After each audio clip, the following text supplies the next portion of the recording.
નમસ્કાર દર્શક મિત્રો, એસડી ન્યૂઝ ગુજરાતી ચેનલ પર આપનું સ્વાગત છે અને હું આપની સાથે વૈશાલી પુવારુ કરીશું નજર આજના સમાચાર પર અંકલેશ્વરથી। અંકલેશ્વર શહેર બી ડિવિઝન પોલીસ મથકેથી મળતી માહિતી મુજબ ગુજરાત વક્ફ બોર્ડની કચેરીની વેચાણ તથા ભાડા પેટેની પરવાનગીના 2015ના વર્ષના બોગસ હુકમો બનાવી ભરૂચ જિલ્લાના અંકલેશ્વર તાલુકાના જીતાલી તેમજ કોસમમંડી ગામના ટ્રસ્ટીઓને આપવામાં આવ્યા હતા।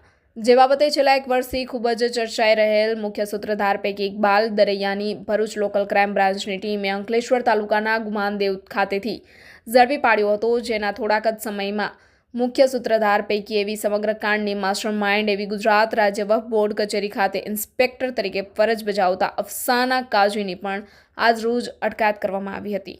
બોગસ દસ્તાવેજી પ્રકરણમાં મહિલા અફસાના બાનુ મોહમ્મદ રફીક અશરફ મિયા કાઝી બાગબાનના રહેવાસી ડુપ્લેક્સ રજાક મસ્જિદની સામે ફતેવાડી વેજલપુર અમદાવાદ દ્વારા એક કે બે વખત નહીં પરંતુ 5 વખત ખોટા બનાવટી દસ્તાવેજ બનાવી નોંધણી અધિનિયમનો ભંગ કરી છેતરપિંડી કરી અને આ ઉપયોગ કરી દસ્તાવેજ અનેક વખત આ પ્રકારના ષડયંત્રો રચી જમીન વેચાણ કરવામાં આવ્યું હોય અંકલેશ્વર શહેર બી ડિવિઝન પોલીસે મહિલાને ઝડપી લઈ કાયદેસરની કાર્યવાહી હાથ ધરેલ છે। નોંધણી અધિનિયમની કલમ 82A-B-C-D મુજબ તથા આઈપીસી કલમ 465, 467, 468, 471 અને 120B આ મુજબની કાર્યવાહી કરી મહિલા આરોપીને હસ્તગત કરી લઈ પોલીસે આ બનાવ બાદ અન્ય કોઈ જગ્યા ઉપર આ રીતે બનાવટી દસ્તાવેજો દ્વારા જમીનનો ગેરરીતે ઉપયોગ કર્યો છે કે કેમ તે દિશામાં તપાસનો ધમધમાટ શરૂ કર્યો છે।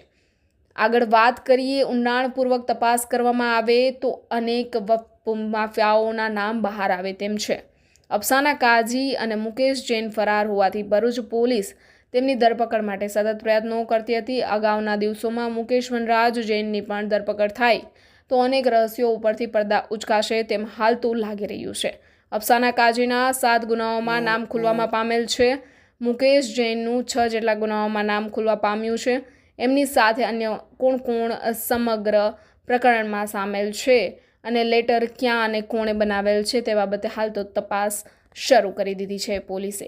Reporter Jayesh Prajapati, SD news Gujarati, Ankleshwar.